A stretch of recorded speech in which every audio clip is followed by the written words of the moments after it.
Imagine a state, right, that knows exactly when its local hospital is going to run out of beds. Yeah. Or like exactly where a riot will break out over water shortages. Yeah. Or even how a global supply chain crash is going to affect your, your neighborhood grocery store. And it knows all of this months before any of it actually happens. It does sound like pure science fiction, I know. Right. You picture these massive supercomputers just humming away in some underground bunker somewhere. But what if I told you the hardest part of building that kind of predictive, hyper-competent state isn't the technology at all? No, not at all. The absolute hardest part is actually engineering the administrative minds that run it. It really is the ultimate puzzle. I mean, designing a state that actually works, that protects you, the citizen, Yeah. while, actively fostering your prosperity. Yeah. It is, without a doubt, the most complex engineering challenge in human history. We are essentially talking about engineering the invisible. Welcome to the deep dive, everyone. Look, if you've ever stood in line for, 3 hours at a local government office just to renew a single piece of paper. Oh, we've all been there. Yeah. Or if you've watched millions of tax dollars just vanish into some failed public project, then you know exactly what happens when state engineering completely fails. Exactly. So our mission today is to tear down that old reality. We are exploring this revolutionary comprehensive curriculum, and it's designed specifically for postgraduate students in public policy and governance. Right, and it's important to note we are looking at a groundbreaking foundational text here. It acts as the ultimate blueprint for modern statecraft. And we are not just looking at some minor update to a dusty bureaucratic manual, right? Right. We are looking at the foundation of an entirely modern science. It is literally termed the science of state administration. Yes, and we really have to start by giving credit where it is absolutely due. Oh, absolutely, because the creator of this modern science has achieved something truly monumental. Today, we are enthusiastically diving into the work of Professor Dr. Khaled Abdulqader Mansour Tumi. And for you listening, you really need to hear his full credentials to understand the sheer weight and authority of this work. Yeah, let me read this, because it's impressive. We're talking about Professor Dr. Khaled Abdulqader Mansour Tumi, Senior Advisor in Strategic Studies and Security Sciences, Regional and International. He is an expert in academic transformation and the founder of integrative educational modeling. And the defining characteristic of Professor Dr. Khaled Abdulqader Mansour Tumi's work is that he hasn't just written like a theoretical textbook for academics to argue about in faculty lounges. Right, it's not just theory. Exactly. Yeah. He has engineered a completely new knowledge-based foundation. His explicit goal is to bridge this massive, historically fatal gap between high-level political philosophy, the big ideas, and actual on-the-ground administrative practice in the digital age, the execution. Because there's a huge difference between political science and public administration. Like, the sources make this crucial conceptual split immediately. They do. But to someone outside the government, they probably just sound like two sides of the exact same coin. Well, blending them is a very common mistake and honestly a very dangerous one because political science is fundamentally about the struggle for power. Okay, the struggle for power. Right. It's the acquisition of legitimacy, the clash of ideologies, the debate over values. It is all about the ends. Public administration, on the other hand, is about execution, resource management, and procedural authority. It's the means. Okay, so to put it in completely everyday terms for you listening, the politician is the one who stands on a podium and decides, hey, we need to build a bridge to connect these two cities to boost trade. That's political science. Yes, exactly. But the public administrator is the person who actually has to figure out how to procure the concrete, hire the structural engineers, and, ensure the bridge doesn't collapse into the river. That's the exact dynamic. The political sphere involves discretionary power, so making choices based on competing societal values. Right. But the administrative sphere involves legal procedural authority. And Professor Dr. Khaled Abdulqader Mansour Tumi warns in his framework that the greatest threat to a state's stability is the politicization of the bureaucracy. Well, that makes sense. Because if the bureaucracy is political... Think about it. When the administrative execution, so the hiring, the budget allocation, the service delivery, when that becomes a tool for political power struggles, the state completely loses its institutional neutrality. It stops delivering basic services to you, the citizen, and just starts serving whatever political faction is in charge. Exactly. Which is how you end up with, bridges built to nowhere just to satisfy some political donor. Right, right. So to understand how we actually fix this, Hmm. the sources take us on this incredible historical journey. They really do. We have to look at how the idea of the state has evolved. Because you can't engineer the future if you don't know the materials you are building with, right? Yeah. And Professor Dr. Khaled Abdulqader Mansour Tumi starts us way back with Aristotle. Yeah, Aristotle. He gives us the moral teleology of the state. He argued forcefully that the ultimate goal of the state wasn't merely survival or territorial expansion. What was it then? The purpose of the state was achieving the public good and cultivating moral virtue among its citizens. He had a very clean matrix for classifying governments too, right? He just asked two basic questions. Right, who rules and for whose benefit? It's brilliantly simple when you think about it. It is. If you have a monarchy, so one person ruling, or an aristocracy, a few elites ruling, and they're acting for the public good, Aristotle viewed those as valid, just systems. Okay. But the moment those rulers start exploiting the state apparatus for their own selfish benefit, the system becomes corrupt. So the monarchy decays into a tyranny. And the aristocracy decays into an oligarchy. Exactly. Aristotle laid the absolute moral foundation of statecraft. The state must serve the people. But moral foundations only get you so far when human nature gets involved. Oh, definitely. This is where the curriculum brings in Ibn Khaldun, and the lens shifts dramatically from moral preaching to hardcore social science. Ibn Khaldun is fascinating because he introduces this concept of asabiyya, which translates roughly to social cohesion or tribalism. Like group solidarity. Right. He observed that this group solidarity is the actual driving force of political power, and he famously mapped out the 5 inevitable stages of a state's life cycle. And if you're listening to this and you work in the corporate world, this is going to sound eerily familiar. Oh, very much so. It reads exactly like the life cycle of a modern startup. Yeah. So stage 1 is victory. You are the hungry disruptors, you're breaking resistance, relying heavily on that tight-knit social cohesion to build the foundation. But then comes stage 2, which is tyranny. Uh-oh. Yeah, the ruler, or the CEO in your corporate analogy, consolidates power. They start to sideline the original core group that helped them achieve that initial victory. Because those early people have too much influence now. Exactly. Which leads to stage 3, leisure. Ah, the comfortable stage. You've made it. The state is wealthy, the borders are secure, and the leadership is just, well, enjoying the fruits of their labor. And leisure naturally bleeds right into stage 4, which is complacency. Right. The state stops innovating entirely. It just blindly imitates its predecessors. The bureaucracy becomes super rigid. And finally, stage 5, extravagance and decay. The state becomes old, bloated, financially exhausted, and it basically just collapses under its own weight. Or gets conquered by a new group currently in stage 1. It's a very sobering reality check. Institutions naturally degrade, but then as we move through history, the Renaissance hits, and Machiavelli enters the chat. Machiavelli. He represents the ultimate pragmatic pivot, doesn't he? He really does. He essentially divorces ethics from politics altogether.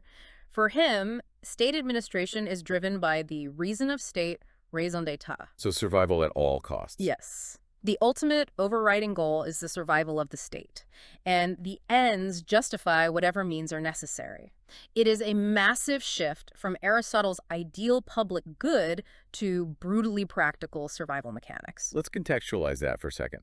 If a state is facing annihilation, Machiavelli argues that the ruler must be willing to lie, break treaties, or act ruthlessly to protect the borders. Right. It's the birth of modern realpolitik. But brutal practicality needs a container, or it just turns into a dictatorship. Sure. And I think that's where Montesquieu and Max Weber come in. Yes, Montesquieu introduces the structural shift, so the separation of powers into the executive, legislative, and judicial branches. Which we take for granted now, but back then... Well, it wasn't just some lofty political ideal back then. It was a desperate administrative necessity.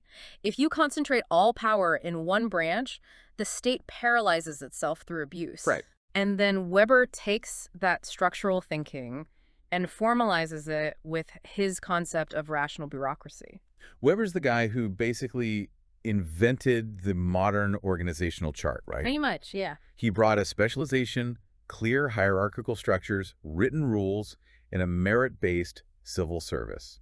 He wanted the state to run like a predictable machine. Exactly. So that if a king dies or a minister is fired, the state doesn't just collapse. The clerks just keep stamping the papers. The machine keeps humming. And for a long time, that machine worked. But here is the crux of Professor Dr. Khaled Abdulqader Mansour Tumi's argument. All of this history, from Aristotle's morals to Weber's rules, brings us to a massive paradigm shift happening at this exact moment in history. Okay, what is the shift? We are transitioning from what he terms the guardian state to the comprehensive administrative state. Let's break those two concepts down because they define everything that falls in this deep dive. The guardian state is essentially a night watchman, right? That's a good way to look at it. Think of a security guard sitting at the gate of your neighborhood. That guard doesn't tell you how to decorate your house. He doesn't tell you what to feed your kids or what career to pursue. No, he doesn't care about any of that. He only intervenes if someone is trying to break in or if your house is actively on fire. His role is strictly limited to security, national defense, and enforcing contracts through the courts. It's a completely passive economic role. The guardian state relies heavily on the absolute freedom of the market and minimal intervention. Like, if a factory pollutes a river, the guardian state might eventually hear a lawsuit about it, but it isn't proactively managing the environmental ecosystem.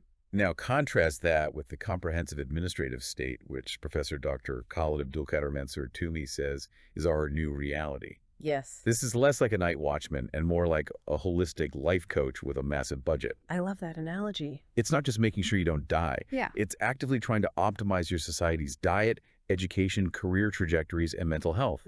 The administrative state is deeply involved in social welfare, proactive policy execution, sustainable development, and now digital sovereignty. It is a profound structural transformation, and it wasn't necessarily a choice.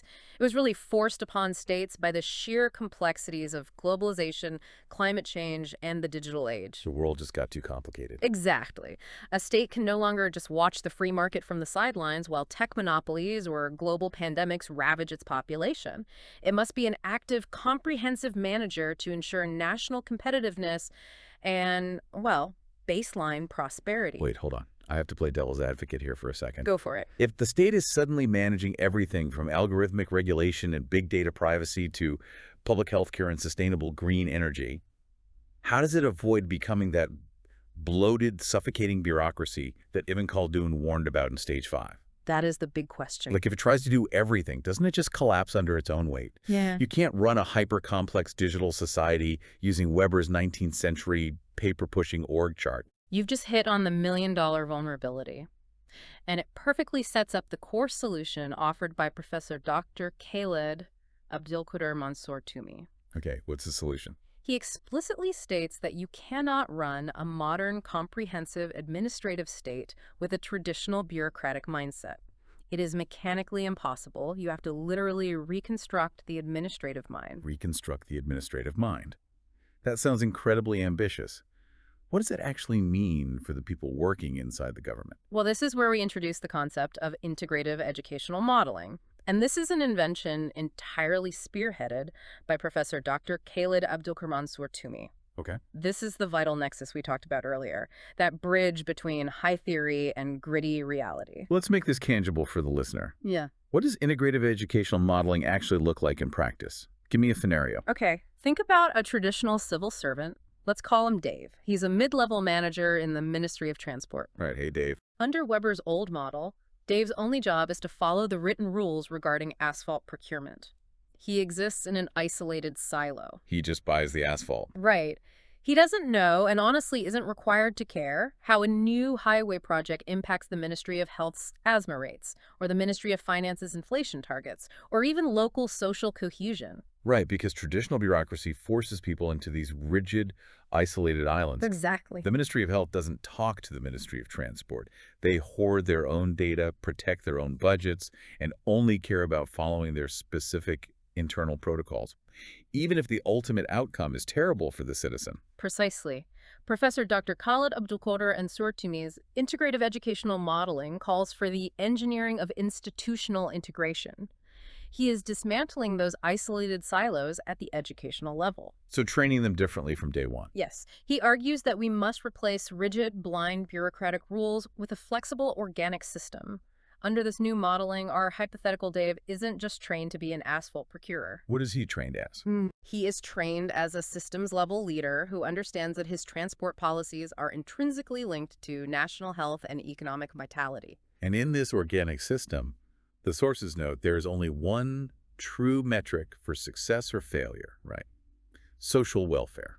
Social welfare is the ultimate diagnostic tool. If an institution is following every single one of its internal rules perfectly, every form is stamped, every budget is balanced on paper, but the actual social welfare of the citizens is declining. Then it's failing. It is failing, full stop.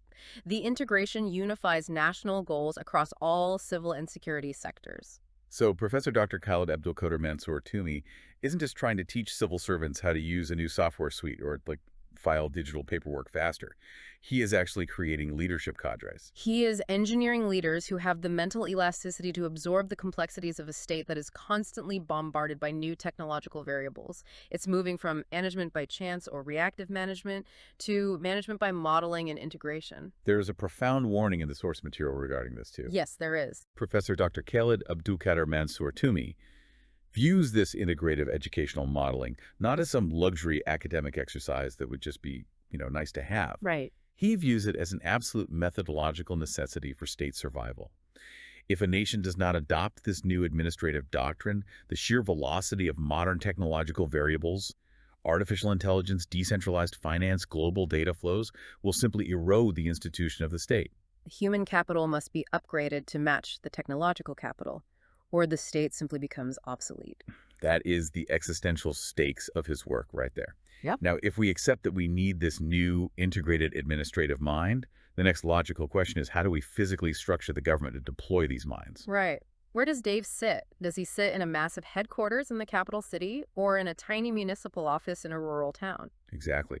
This brings us to the architecture of power, centralization versus decentralization. This is the strategic architecture that dictates how a state breathes and moves. Centralization, where all significant decision-making power resides in the central government in the capital, is the classic historical model.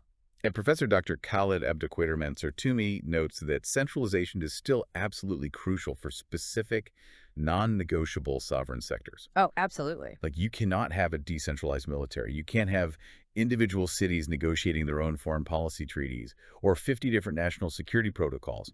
Centralization guarantees a unified strategic direction and prevents the fragmentation of the state. But for almost everything else, healthcare delivery, urban planning, education, economic development, the curriculum pushes heavily toward administrative and political decentralization. By distributing power out to the local levels. Yes. By doing that, you create what are essentially innovation labs. I really want to focus on that concept of innovation labs because it's brilliant. If a centralized government wants to roll out a new experimental public transport policy, they have to risk doing it across the entire nation. Right, which is terrifying. If it fails, it's a national catastrophe. Yeah. But in a decentralized system, a single municipality can test that new policy. If it fails, the damage is localized and contained. Exactly. And if it succeeds, the central government can study the data and scale it nationally. You cannot achieve that kind of agile governance if every single decision requires a literal stamp from a minister in the capital. Agile governance requires local autonomy. However, Professor Dr. Khaled Abdulqader Mansour Tumi highlights a critical, often ignored caveat here. Deep fiscal decentralization. Yes, let me jump in here with some skepticism. Because you can give a local mayor all the political power in the world to fix the roads and improve the schools. But if you don't give them the actual money to buy the asphalt or pay the teachers, that political power is a complete illusion. It's an unfunded mandate. Exactly. Which is why administrative decentralization without fiscal decentralization always fails. The deep dive sources meticulously detail the necessity of assigning both expenditure responsibilities and revenue resources to the local levels. So they have to raise their own money. Yes. This means empowering local governments to collect local taxes, property taxes, and municipal fees to fund their own activities. And this psychological shift that creates among the citizens is absolutely fascinating. It really changes the dynamic. Think about it. If your taxes disappear into a massive, invisible federal treasury thousands of miles away, you feel disconnected from how they are spent. But the source points out that when a citizen pays local taxes directly to their local municipality, they suddenly care a lot more about the potholes on Main Street. Because it's their direct money. Right. It directly boosts local accountability. It transforms you from a passive consumer of state services into an active, demanding stakeholder. That accountability is the engine of a healthy social contract. Ultimately, to balance the need for unity with the need for agility, Professor Dr. Khaled Abdulqader Mansour Tumi advocates for a highly sophisticated hybrid model. So strict centralized strategic oversight dictating what are our national education standards? What is Yep. our unified economic vision? Combined with flexible, decentralized execution dictating the how. So how does this specific rural farming town achieve those standards versus this dense urban metropolis? Exactly. And to prove how this works in the real world, the curriculum provides a brilliant comparative analysis of global administrative systems. It looks at the Anglo-Saxon model, primarily seen in the UK and the US. That system is heavily influenced by the open market, correct? Yes, very much so. The Anglo-Saxon model views public service as an open system driven by efficiency, market dynamics, and contractual governance. There's a lot of lateral movement between the private sector and the public sector. So people jump back and forth, Right. The loyalty of the civil servant isn't necessarily to a lifelong bureaucratic hierarchy, but to the specific contract and the immediate outcome. which is completely different from the Latin model, specifically the French system with the ENA, the National School of Administration. Oh, entirely different. The French model is the absolute epitome of institutionalization. How do they do it? Well, they have a distinct administrative law that is entirely separate from normal civil law, complete with its own dual judiciary. They run incredibly strict, grueling exams to select candidates who are then groomed for life. Wow, for life. Yeah, the entire focus is on manufacturing a highly elite, professional, and permanent administrative class. In France, political parties and presidents may come and go, but this elite administrative class remains steadfast to protect the continuity of the state. And then Professor Dr. Khaled Abdulqader Mansour Tumi applies this global lens to Arab models, looking deeply at the specificities of places like Saudi Arabia and Lebanon. This is where the curriculum proves its contextual brilliance.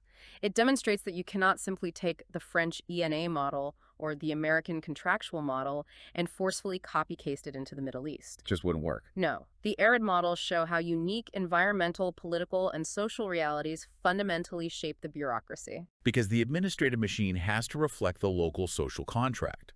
You have to factor in tribal dynamics, the distribution of oil wealth, or, in the case of Lebanon, highly complex sectarian power-sharing agreements. Exactly. If you ignore those social realities and just try to install a sterile Western bureaucracy, the system rejects it like a bad organ transplant. Precisely. Administrative systems must be organic to their society. Okay, I'm going to push back again because we need to get into the financial mechanics here. Sure. It sounds amazing to say, let's use a hybrid model with deep fiscal decentralization. Yeah. But let's look at the real world. Imagine a mid-sized town. Let's call it Oak Haven. Okay, okay then. Oak Haven's local government decides to build a massive new public transit system. They mismanage the funds, the mayor's brother gets a shady contract, the budget explodes, and the town goes bankrupt. A classic disaster. Right. And the central government always has to swoop in and bail them out with federal tax dollars to keep the schools open. So if the center holds the ultimate financial risk, how does the state protect itself from corrupt or incompetent local governments? That scenario is the exact nightmare of decentralization. And it transitions us perfectly into the absolute necessity of rigorous policy engineering and financial control. To prevent Oak Haven from bankrupting the state, you must master the mechanisms of public policy. We have to follow the money. Always follow the money. Professor Dr. Khaled Abdulqader Mansour Tumi's curriculum outlines the policy cycle, which is the engine of state action. It has 5 distinct steps: What are they? agenda setting, formulation, legitimation, execution, and evaluation. Okay, let's walk through those steps using our fictional town of Oak Haven. Yeah. So agenda setting is deciding what problems actually matter. Maybe Oak Haven thinks they have a traffic problem. Right. Formulation is creating the solutions they decide to build a billion-dollar light rail system. Legitimation is the city council passing the laws and securing the funding to make it legal. Execution is actually laying the tracks and buying the trains. Evaluation is checking, 5 years later, if traffic actually improved. That's the cycle. But the curriculum highlights a massive, often fatal danger in the very first step: agenda setting. It warns against executing the perfect solution to the wrong problem. So what if Oak Haven didn't actually have a traffic volume problem? What if the data was skewed? And the real issue was just a few poorly timed traffic lights and a lack of reliable buses. Exactly. If your initial data is bad, or if the agenda is skewed by a politician who just wants a shiny new light rail project for a ribbon-cutting ceremony, you might execute a flawless policy. The trains run on time, the budget is met. Yes, but it completely fails to address the actual needs of the citizens. You just wasted $1 billion solving a problem that didn't exist. So how do we stop Oak Haven from wasting the money? How does the state ensure the funds are actually doing what they're supposed to do? By utilizing the PIFA framework. Yes, it stands for Public Expenditure and Financial Accountability. Professor Dr. Khaled Abdulqader Mansour Tumi integrates this international standard deeply into his curriculum, presenting 7 pillars of financial performance. 7 pillars. Okay, let's turn these 7 pillars into a story because this is literally the anatomy of state integrity. Imagine Oak Haven just received a $10 million grant to build a new hospital. Okay. Under a corrupt or failing system, how does that money vanish and how do the 7 pillars catch it? Let's start with pillar 1, budget reliability. Right. Budget reliability asks, is the budget a credible mathematical reality or is it a work of fiction? How so? In Oak Haven, if the budget said $10 million for the hospital, but halfway through the year revenues fall short and only $5 million is actually available, the budget wasn't reliable. Work stops. The hospital sits half-finished. That is the worst. Okay, pillar 2, transparency. This is public access to information. Can the citizens, the local journalists, and the oversight bodies actually see the contracts? If Oak Haven's mayor refuses to publish who won the construction bid, transparency is zero, and corruption is almost guaranteed. Makes total sense. Pillar 3, management of assets and liabilities. This is where we catch your bailout scenario. Is the state actively tracking the debt of local municipalities? Hidden debt. Exactly. If Oak Haven secretly takes out massive high-interest loans from private banks to finish the hospital roof, they are creating a hidden liability that will eventually blow up and require a federal bailout. Pillar 3 prevents that by forcing the disclosure of all liabilities. Good. Okay, pillar 4, policy-based fiscal strategy. You cannot budget in a vacuum. This pillar links the annual budget to multi-year macroeconomic forecasts. If Oak Haven builds the hospital today, did they factor in the inflation of doctor salaries 5 years from now? If not, they'll have a beautiful building with no staff. Exactly. Pillar 5, predictability and control and execution. This is your internal immune system. Do the ministries have strict, automated systems in place to prevent fraud before the money leaves the treasury? So, like, if the mayor's cousin submits an invoice for $500,000 for consulting, does an internal control system flag it and block the payment? Yes, it catches it right then and there. Awesome. Pillar 6, accounting and reporting. Timely, accurate data. If Oak Haven only reconciles its bank accounts and updates its financial books 2 years after the hospital is built, the central government is flying blind. You can't make strategic decisions on dead data. And finally, pillar 7, external scrutiny and audit. The independent watchdog. The external auditor reviews all the finances, bypasses the local politicians, and issues binding recommendations to fix vulnerabilities. They're the ones who finally catch the missing funds, though ideally, the earlier pillars prevent the funds from going missing in the first place. But even with these 7 pillars, we hit a massive wall in the real world.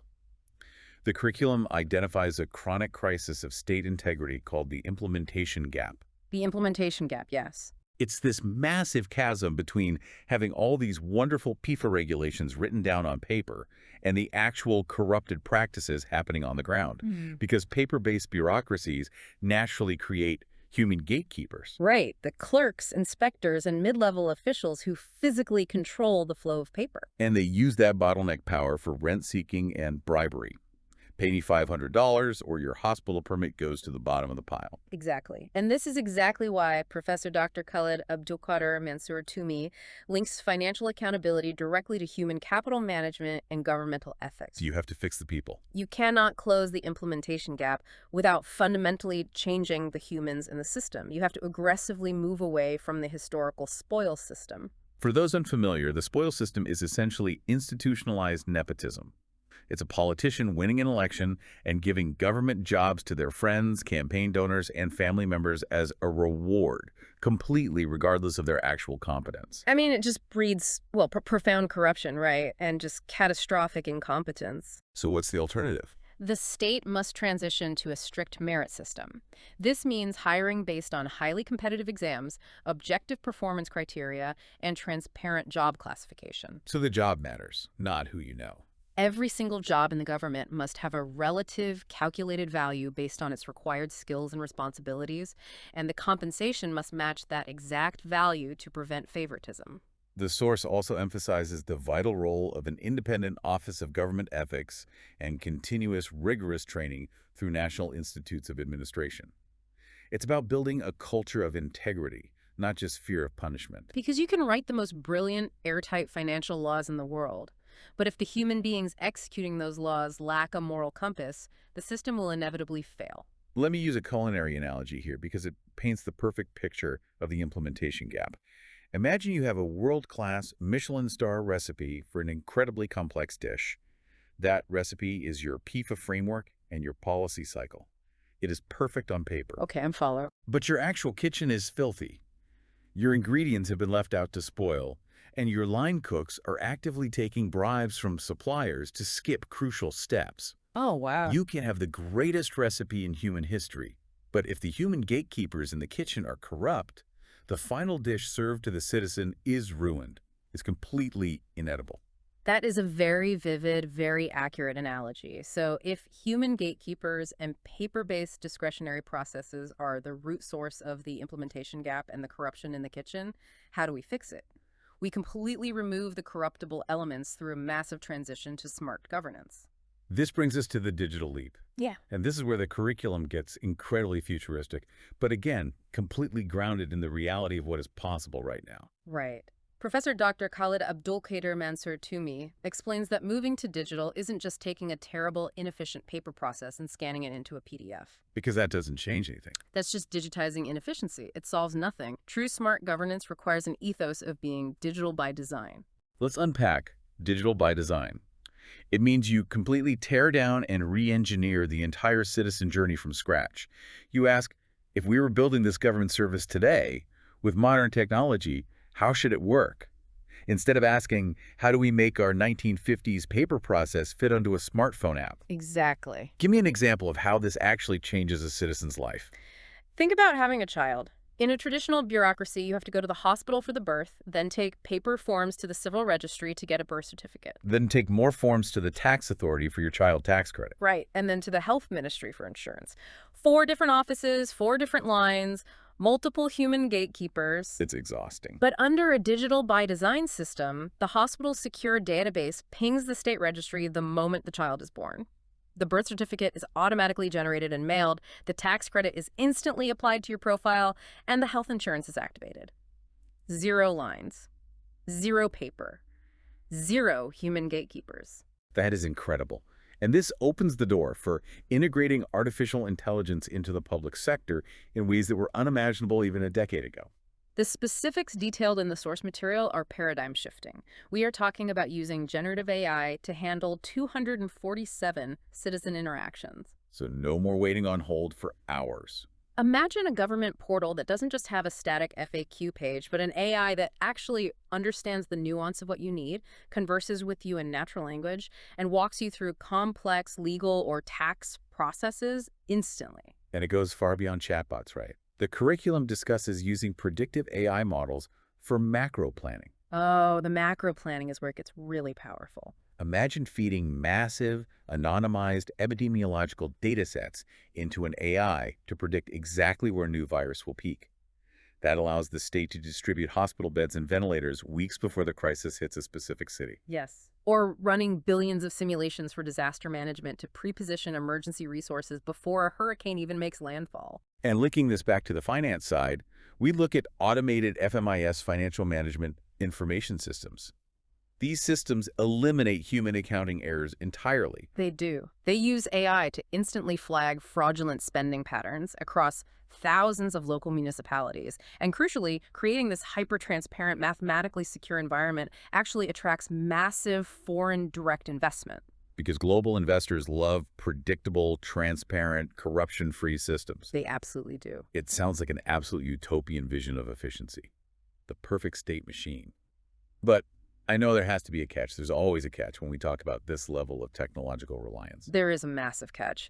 And this is where Professor Dr. Khaled Abdulqader Mansour Tumi provides a crucial, sobering counterbalance to the tech utopianism. What's a catch? He warns that adopting smart governance without a rock-solid anchor in national identity is a deadly existential trap. How so? Walk me through the danger of digital dependency. Think about the mechanics of modern technology.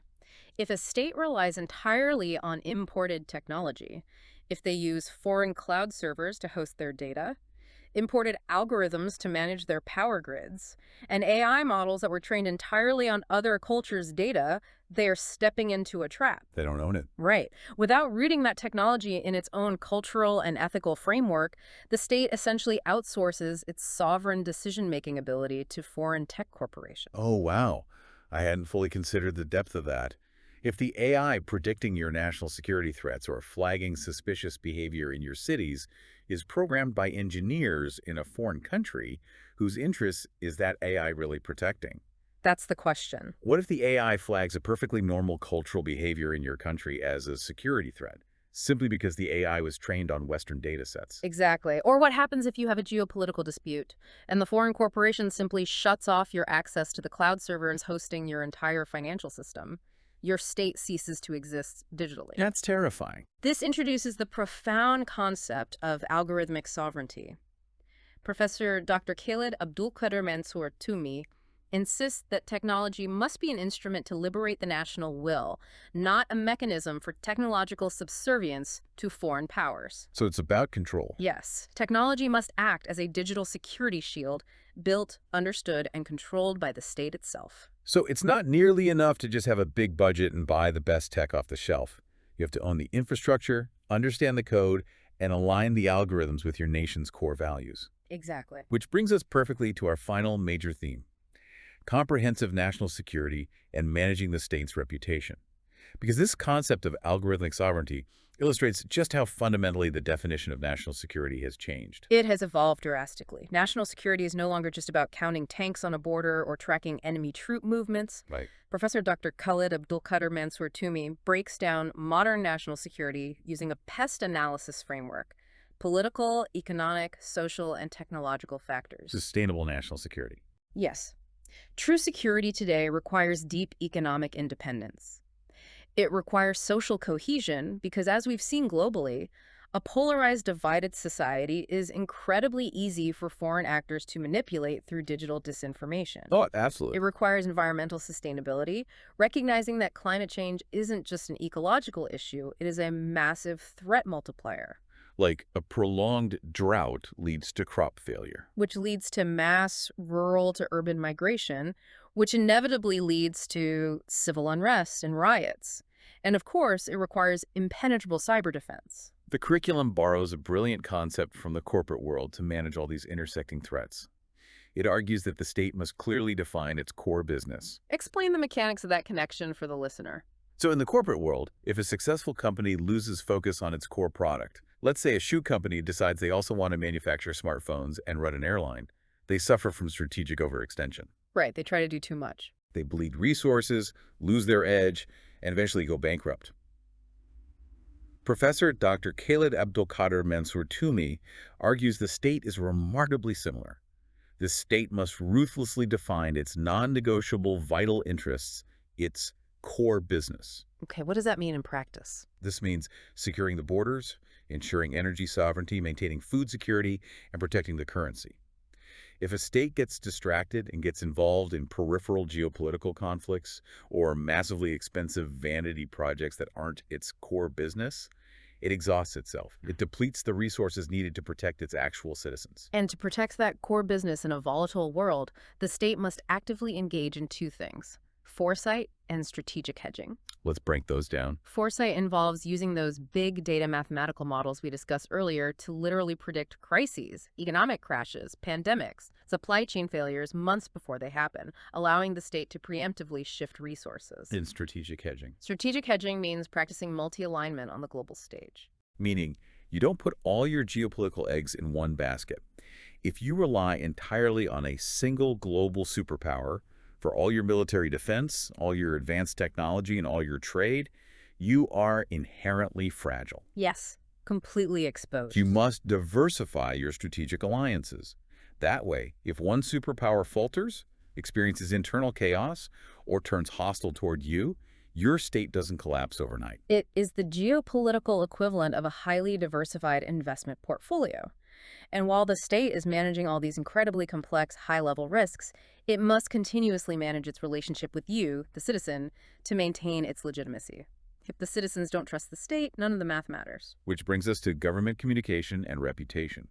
This is where the state has to explain why it's making these hard choices, and it has to do it well. Historically, government communication was purely defensive in one way.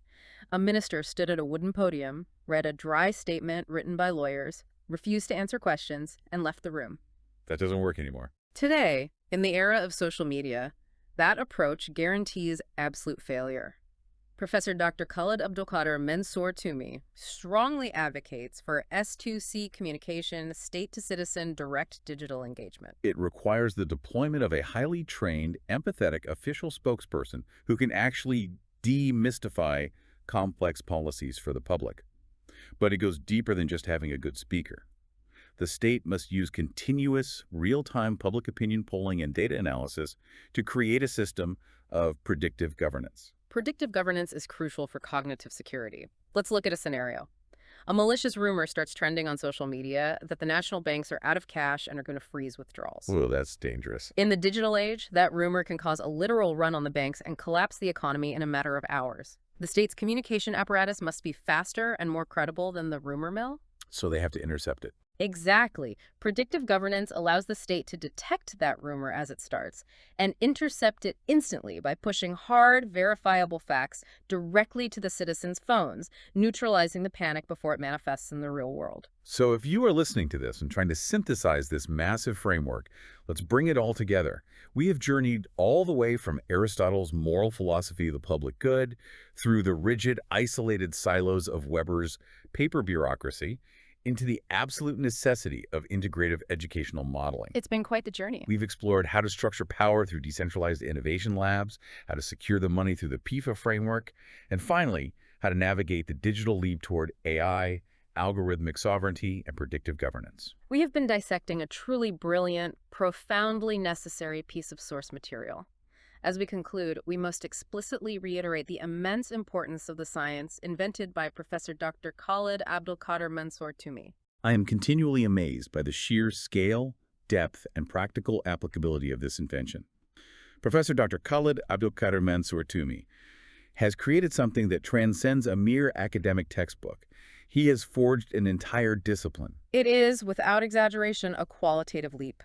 Professor Dr. Khaled Abdulqader Mansour Tumi has successfully established a modern foundational science for state administration. A completely new foundation. Yes, it is a rigorous, deeply analytical framework that completely redefines how a state should operate, protect itself, and serve its citizens in the postmodern digital era. And what stands out to me most is how incredibly forward-looking it is. This is a unique and contemporary invention.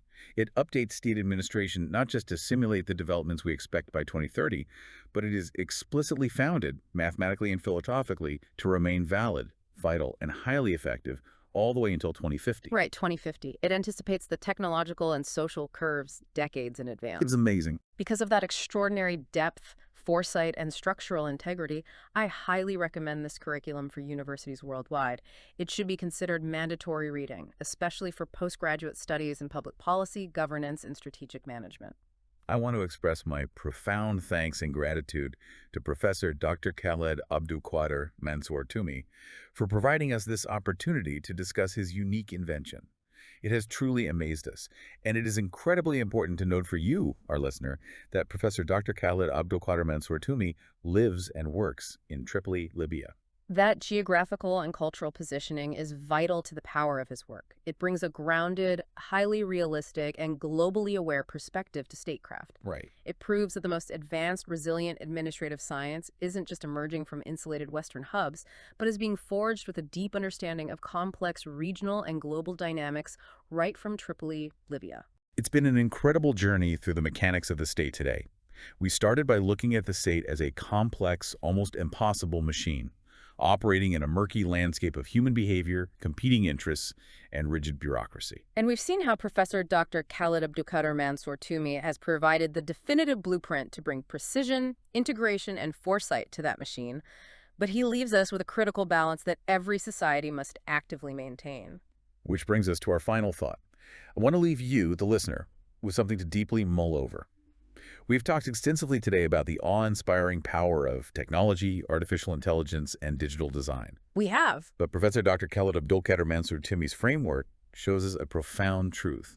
While algorithms and AI can perfectly optimize the execution of state policy, they cannot and must not replace the moral compass of national identity. Never. As we race toward 2050, relying more and more on invisible machines to govern the staggering complexity of our societies, will the most successful states be those that blindly purchase the most advanced technology, or those with the strongest, most unshakable sense of who they are? That is the defining question that will determine the survival and prosperity of the state in the next era of human governance. Thanks for diving deep with us.